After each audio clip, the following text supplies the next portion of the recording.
Hello friends, welcome to school of kitchen. ಇವತ್ತಿನ ನಮ್ಮ ವಿಡಿಯೋದಲ್ಲಿ ಕ್ವಿಕ್ ಆಗಿ ಒಂದು ಲಂಚ್ ಬಾಕ್ಸ್ ರೆಸಿಪಿನ ಹೇಳ್ಕೊಡ್ತೀನಿ. ಆಲೂ ಬಟಾಣಿ ಬಾತ್ ಮಾಡೋದು ಹೇಗೆ ಅಂತ ನೋಡೋಣ.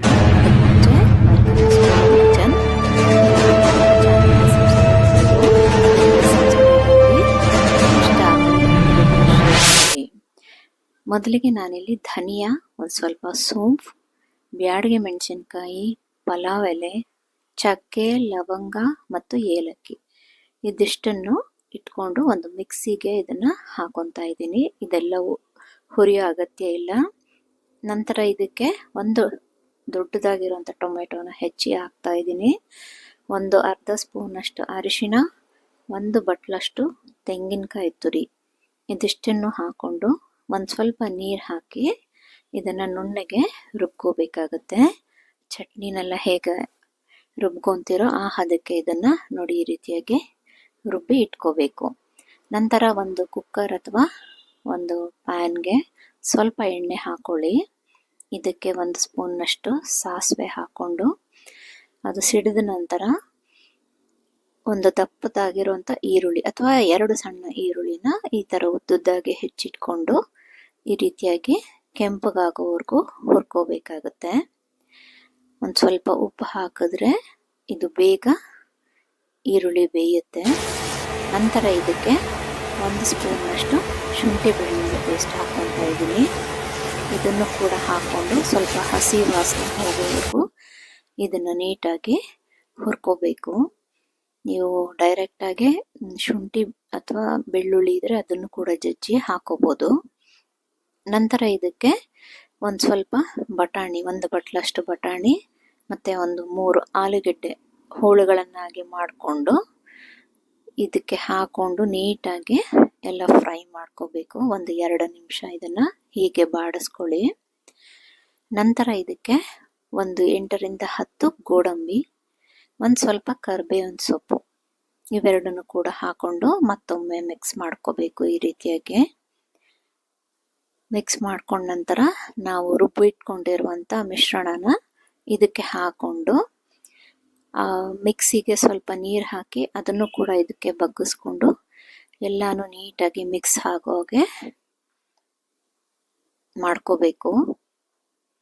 ನೋಡಿ ಈ ರೀತಿಯಾಗಿ. ನಂತರ ಇದು ಸ್ವಲ್ಪ ಕುದಿ ಬರಬೇಕು. ಕುದಿ ಬಂದ ನಂತರ ನಾವು ಇದಕ್ಕೆ ಮಿಕ್ಕಿದ ಪದಾರ್ಥಗಳನ್ನ ಹಾಕೊಳ್ಳೋಣ. ಮೊದಲಿಗೆ ತೊಳೆದಿಟ್ಕೊಂಡಿರುವಂಥ ಅಕ್ಕಿ, ನಾನಿಲ್ಲಿ ಮಾಮೂಲಿ ಅಕ್ಕಿನೇ ತಗೊಂಡಿದ್ದೀನಿ. ನೀವು ಬೇಕಿದ್ರೆ ಬಾಸ್ಮತಿ ರೈಸ್ ಕೂಡ ಯೂಸ್ ಮಾಡ್ಬೋದು.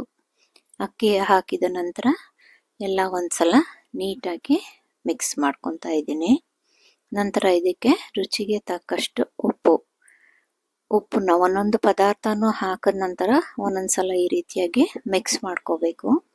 ನಂತರ ಇದಕ್ಕೆ ಒಂದು ಅರ್ಧ ಚಮಚದಷ್ಟು ಸಕ್ಕರೆ ಇದನ್ನು ಹಾಕಿದ ನಂತರ ಮತ್ತೊಮ್ಮೆ ಕೈ ಆಡಿಸಿ, ಇದಾದ ನಂತರ ಕೊನೆಯಲ್ಲಿ 1 ಸ್ಪೂನ್ ಅಥವಾ 2 ಸ್ಪೂನ್ನಷ್ಟು ತುಪ್ಪ ಹಾಕೋಬೇಕಾಗುತ್ತೆ.